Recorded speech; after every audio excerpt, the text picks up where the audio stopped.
আসসালামু আলাইকুম। সবাই কেমন আছেন? নিশ্চয়ই ভালো। তো বরাবরের মতন আজকে আরেকটা ভিডিও নিয়ে হাজির হলাম। এটা হচ্ছে আমার পেঁপে। আপাতত আগে বলে রাখি, পেঁপেটা হচ্ছে আমার নিজের ক্ষেতের, মানে বলতে আমি নিজে বীজ কিনি না, কারণ তো আমার হচ্ছে যে চাষ আছে, পেঁপে চাষ, সেখান থেকে বীজ বাছাইকৃত করে পেঁপে চারা দিই, তারপর দেখা যাচ্ছে আমি পেঁপে লাগাই। এই যে আপনারা বসে দেখছেন পেঁপে, পেঁপের বয়স কতদিন সেটা আপনাদের জানাবো, এবং আমি কী বীজ দিই এবং কী কী ট্রিটমেন্ট করি সেটা আপনাদের একদিন জানাবো।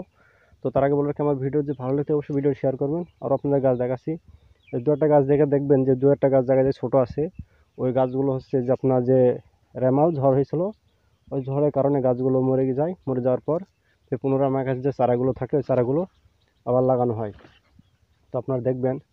আর একটা আপনাদের সমস্যা আছে, সেটা হচ্ছে এই যে পাতা এরকম কুকড়া লেগে যায়, এরকম দেখবেন একটা পাতা কুকড়া লাগলে আপনারা কী বীজ ব্যবহার করবেন সেটা আপনাদের একদিন জানাবো। তো আপনারা একটু পেঁপে ধরা শুরু দেখেন। আর পেঁপে গাছের বয়স কতদিন সেটা আপনাদের বলবো, এবং কী কী বীজগুলো দিই সেটা আপনাদের জানাবো।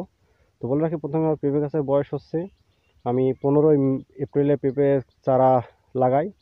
তার হচ্ছে এখন হচ্ছে আপনার জুলাই মাসে যে 8 তারিখ, তাহলে মে, জুন, জুলাই, আপনার হচ্ছে 15 আর হচ্ছে 23, আপনার প্রায় 90 দিনের কাছাকাছি হতে আসলো, তো গাছে ফল আসা শুরু করে দিয়েছে।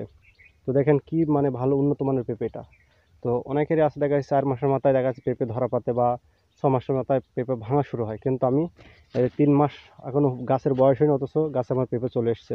তার মানে জাতটা ভালো। এই যে আপনাদের দেখায় আরেকটা গাছ এখানে, এই যে পেঁপে আসা শুরু করেছে এই যে।